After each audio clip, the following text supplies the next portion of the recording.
In this video, we're going to be breaking down the true meaning of the third eye. There's a lot of spiritual new ageism around the third eye, and there's just not many clear explanations of what this third eye actually is. So in today's video, we're going to be discussing what it is, how to use it, and its powers so you can create a better world and live more in balance and happiness. So let's discuss the third eye. The third eye is simply not really the third, it's actually the first eye. The reason I say that is because this eye is the unchanging witness of your thoughts, emotions, actions. It has been there since you have been a baby, and it's been there all the way up until now. It is the unchanging witness aspect of our consciousness. Our mind changes. It has many different thoughts flowing through it. However, the unchanging witness of our thoughts has never ever changed. It's always been there, and it's this same eye that witnesses our dreams, our imagination. We're going to be going deep into imagination in this lecture. So the third eye is what truly is witnessing everything. So the screen you call reality right now, what you're looking at,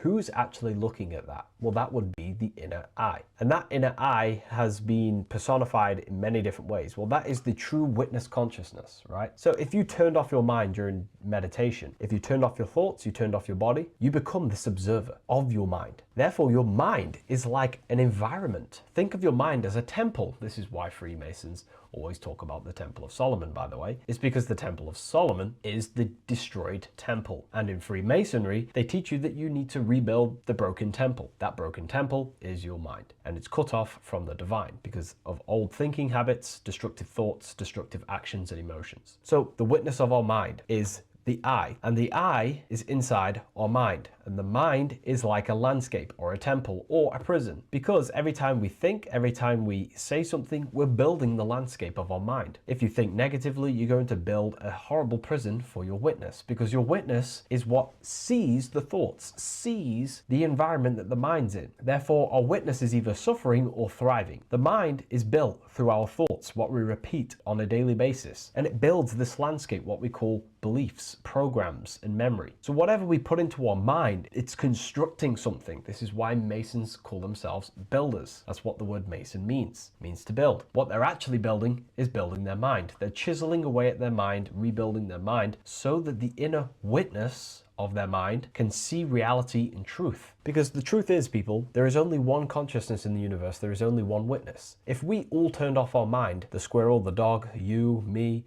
all turned off our mind, there would be one witness. That is the unchanging, unified consciousness that underlies every living form. Plants, trees, everything is the all-seeing eye. It's just the same consciousness reinvested into different bodies. And we're all witnessing reality in a different way. Why? Because we all have a different mind. Our minds are all programmed differently. We've gone through different traumas, different experiences in life. However, the truth is, most people identify with their mind, their belief system, their name, their job, their reputation. But if we turned off our mind, we're all the same underlying witness. And that witness is the silence between thoughts. It is everything. It is the good and the evil. That witness is unity. That's why the Freemasons, all secret societies, even the Egyptians had the all-seeing eye as one eye. It is singular because the one eye that witnesses our thoughts is unified. There is no duality. It's just witnessing. It's oneness. Now, this might be difficult to get your head around if you're new in your journey, but if you can grasp this concept, it's very enlightening. The one eye is the unchanging witness. It's unified. There is no thoughts existing there. It simply just observes. But then, after the one eye becomes duality, which is the mind. The mind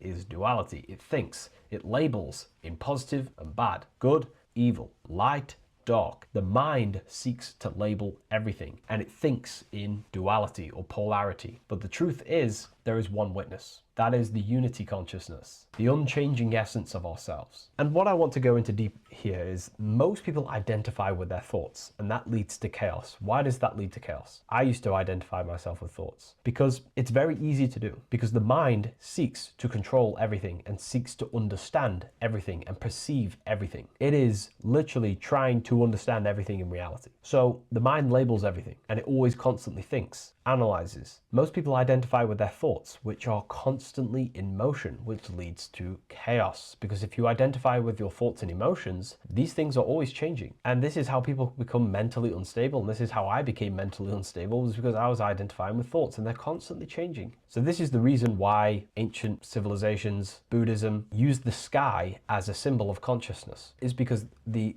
blue sky represents the witness of our thoughts and emotions. And thoughts and emotions are like clouds, how they move through the awareness. So the thoughts are always trying to gain our awareness's perception and our awareness's attention. However, if you feed into them, you'll actually lose yourself because your thoughts are always changing. So the best way to go about life is, and to go about all situations, is about remaining grounded in your identity of the awareness of your mind and not the mind, because the mind is always changing. And the more you meditate, the more you connect with this observer, the more you'll start to realize this and actually start to select your thoughts that you want, only selecting powerful thoughts that are going to empower you in your journey and your life. This is another secret of why the Freemasons show this artwork. It is the witness of the mind turning into duality, oneness turning into duality, because the mind is duality. So when you imagine something, this is what we call imagination. If we break down that word, you have I, magi, nation. The sense of self, what you call the I am. The sense of self is the true I, the witnessing, the witness consciousness. And it's not a coincidence that the word I itself, to identify myself, and the word I, like a physical organ, are the same. I think the English language is probably filled with occult messages. But you can see that the sense of self is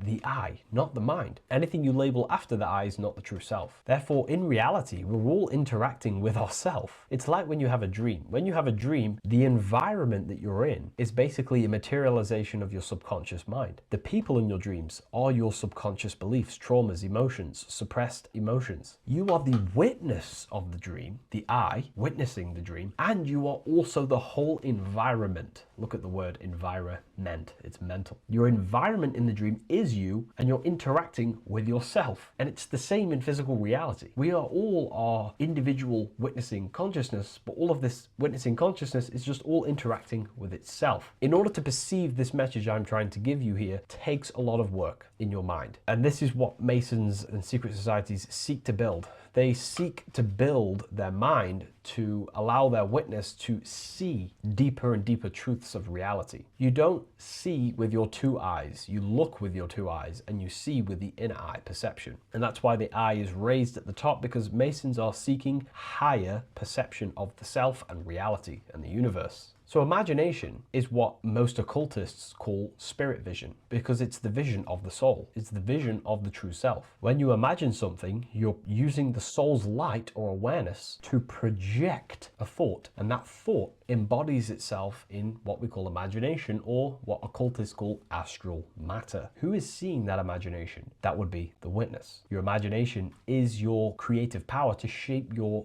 future consciously, and to bring things out of the imagination plane, the astral plane, into the physical dimension. When we imagine something, it's normally something that we desire. So the imagination realm is the realm of desire. We're trying to pull something out of the higher dimension of consciousness into the physical realm. And the way we do that is by desiring these things. Desire is a force that builds up in our heart, and our heart desires these things, therefore the body takes action to fulfill the desires. Therefore, if you want to develop your third eye or your first eye, you have to develop your imagination. You also have to develop maintaining connection with that third eye, with the witness of your consciousness, instead of identifying with the parts of ourselves that are constantly in change and in motion. And this is why the Masons also place an all-seeing eye on their apron. It's because the apron is in the genital areas, and this represents the lower self, because the body is basically a map of consciousness. If we look at the body, we see that the higher organs represent the higher expressions of consciousness, thought, intuition, expressing through the throat, and the heart, which is love and emotion. And the lower organs, such as the reproductive organs, the digestive system, and the solar plexus, are all to do with survival mode, eating, sex, and power. So they place the apron here to represent gaining mastery over our lower impulses so that you can ascend consciousness. Because you can think with these organs. When you're hungry, you think with your gut. When you want intimacy, you're thinking with your sexual organs. And most people remain trapped in these lower organs. And I don't blame them, because, you know, society is kind of set up in that way for us to stay in base consciousness. However, if you only think with these organs, you act off impulse. Like my old self, I was trapped in chasing material things, only wanting physical pleasure and things to do with these lower minds. If you want to ascend consciousness like I did, we have to gain mastery over these lower thoughts and lower impulses in order to use the full power of our creative aspects of consciousness. If you see that they have an eye on the apron representing staying aware of these lower impulses, because the eye is open, symbolizing it's conscious, it's looking. It's about staying aware so that we do not fall into unconsciousness. Like my old self, I was living unconsciously, thinking, feeling, acting unconsciously, and therefore it unconsciously created my reality, which was chaos, because there was no order in my consciousness. And this is also why Masons or many secret societies use this symbol, the eye in the triangle, because it represents staying conscious of our thought, emotions, and actions so we can consciously create our reality and so that we can consciously chisel away at the bad aspects of ourselves. Staying conscious over these three powers so that we can master ourselves, become a better person, and spiritually develop ourselves. It also represents the three aspects of the soul.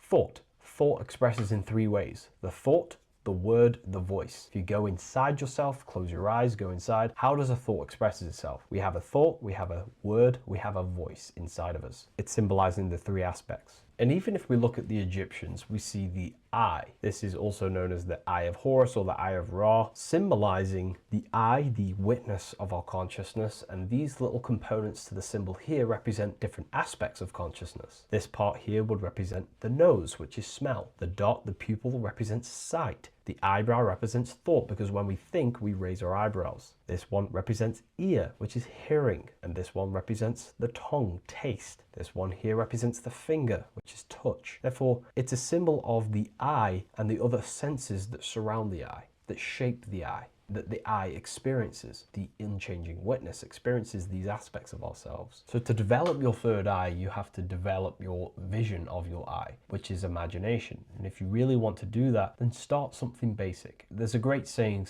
if you don't use it, you lose it. Therefore, a lot of people have lost their ability to imagine things and consciously shape their reality through imagination. Therefore, you have to regain the connection to your imagination. And the way you do that is simply just starting very simple. Imagine something that's so easy to imagine, like your room, your layout, your favorite piece of clothing, or simply just a triangle. And the way I like to do it is, when you're imagining something, don't just imagine it as a still image. I like to draw it in my mind. I draw it, it resets, I draw it again. And keep doing this until you see things very, very clearly. And this will help you reconnect. And then the longer you do that, you can move on to more complex things, like imagining walking around your house. And once you do this, you'll fully regain your ability to see with your mind's eye and fully imagine things. And this can really help you in your manifestation, and it's also going to help you with astral projection. So the third eye is not this spiritual new age thing. It's simply just perception of your consciousness. Opening your third eye is about allowing you to see things that other people can't see. When your third eye is open, it just means that you can see through the deceptions of things that other people can't see. Like, for example, the matrix that we live in. If you can see that, that means your third eye, or your mind's eye, can see through the illusions and the programs that other people are stuck in.